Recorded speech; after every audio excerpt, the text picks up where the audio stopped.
सो बच्चों आपके पास आपके सामने है क्वेश्चन नंबर आपका 28 ऑफ केमिकल काइनेटिक्स। ठीक है, एनसीईआरटी का क्वेश्चन है। क्वेश्चन समझते हैं। Decomposition of A into product has value of K as this at 10 degree Celsius and energy of activation as this.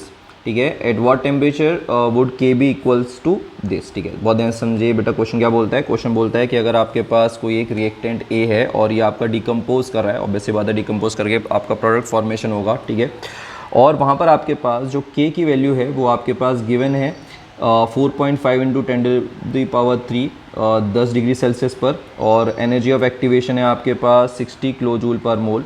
तो आपको बताना है कि किस टेम्परेचर पर आपके पास जो k है उसकी वैल्यू 1.5 इंटू 10⁴ होने वाली है। ठीक है, तो आपके पास 2k की वैल्यू है। बहुत ध्यान से समझेंगे।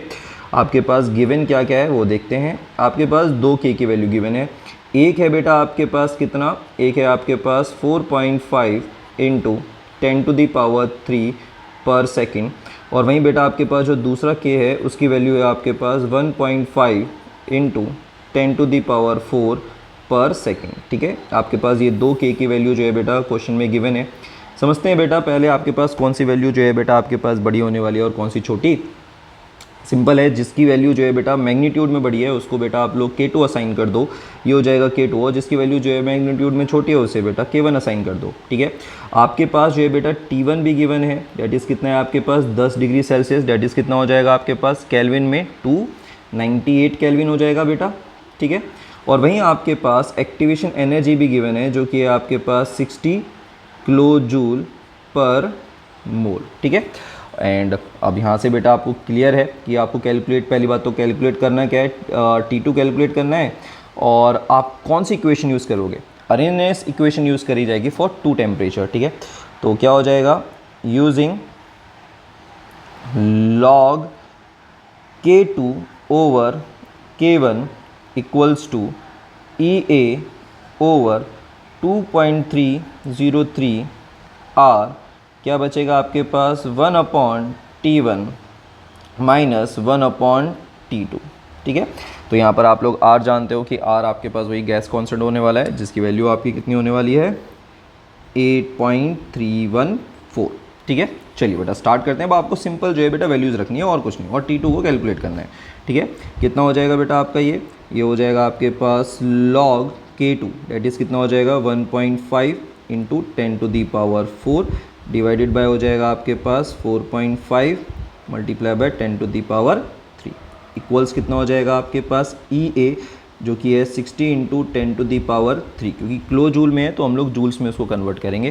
ठीक है, डिवाइडेड बाय आपके पास कितना हो जाएगा 2.303 मल्टीप्लाई बाय 8.314। ठीक है, टेम्परेचर्स की वैल्यू रखिए। टेम्परेचर आपके पास T1 ही गिवन है जो कि आपके पास 298 केल्विन माइनस आपके पास 1/T2। ठीक है, चलिए सबसे पहले हम लोग ना इसको सॉल्व करते हैं। ठीक है, लॉग को उठा लेते हैं। कितना आ जाएगा बेटा log 1.5 into 10⁴ divided by 4.5 into 10⁻³। ठीक है, सॉल्व करते हैं। पॉइंट से पॉइंट कैंसिल आउट, इससे ये गया, तो क्या आने वाला है आपके पास log 150 divided by 45, that is log आपके पास आ जाएगा 10/3, राइट? हाँ, 10/3 आएगा। ठीक है, और फिर वही आइडेंटिटी हम लोग यूज़ करेंगे कि log A/B को आप लोग कैसे लिख सकते हो, log A minus log B। तो देयरफॉर आपके पास log 10/3 कितना हो जाएगा? ये हो जाएगा आपके पास log 10 माइनस हो जाएगा बेटा log 3। ठीक है, log 10 की वैल्यू होती है 1, log 3 की वैल्यू होगी आपके पास 0.4771। तो देयरफॉर आपके पास जो वैल्यू निकल के आएगी वो आएगा 0.5229। ठीक है, ये आपके पास जो है बेटा वैल्यू आ चुकी है। ठीक है, अब रख दीजिए सारी वैल्यूज़ को। कितना हो जाएगा? ये हो जाएगा आपके पास 0.5229 इक्वल्स टू, पूरा इसको जब आप सॉल्व करेंगे ना, ये जो आपके पास पार्ट है, ठीक है, इसको आप सॉल्व करेंगे तो आपके पास जो वैल्यू निकल के आएगी वो आएगा 3132.62। ठीक है, अंदर अगर हम देखते हैं तो यहाँ पर आप क्रॉस मल्टीप्लिकेशन की हेल्प ले लेते हैं। कितना आ जाएगा? Divided by 298 multiply by T2 T2 minus 298। ठीक है, क्लियर है यहाँ तक बेटा? आई होप चीज़ें जो है बेटा क्लियर होंगी। एंड देन जो है आपके पास कितना हो जाएगा 0.5229 डिवाइडेड बाय 3132.62 इक्वल्स टू आपके पास कितना आ रहा है? ये आ जाएगा आपका T2 minus 298 divided by 298 multiply by T2।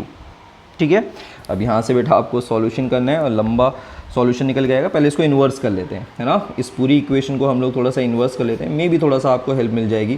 तो इसको इन्वर्स करके लिखते हैं तो कितना हो जाएगा 3132.62 डिवाइडेड बाय आपका हो जाएगा 0.5229 इक्वल्स टू हो जाएगा आपके पास 298 मल्टीप्लाई बाय हो जाएगा T2 डिवाइडेड बाय हो जाएगा T2 माइनस 298।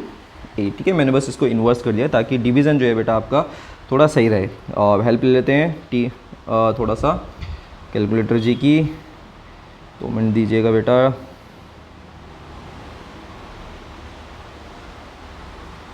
ठीक है, जो वैल्यू आ रही है डिवाइड करके कितना आ रहा है 5990.86। ठीक है, इक्वल्स टू आपका 298 multiply by T2 divided by T2 minus 298।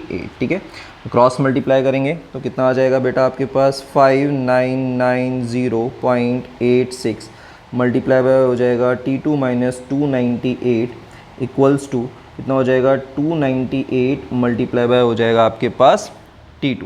ठीक है, क्लियर है? तो यहाँ से हम बेटा और थोड़ा सा सॉल्व कर सकते हैं। तो T2 माइनस 298, देखो मैं ना इसको ये वाला जो पार्ट है इसको जो है बेटा यहाँ पर ले जाता हूँ, इससे बेनिफिट होगा यार। देखो लंबी कैलकुलेशन से बचेंगे, यहाँ पर मैं इसको मल्टीप्लाई करूँगा बहुत बड़ी कैलकुलेशन हो जाएगी, तो यहाँ से हम थोड़ा सा बेटा चीज़ों को स्किप कर सकते हैं।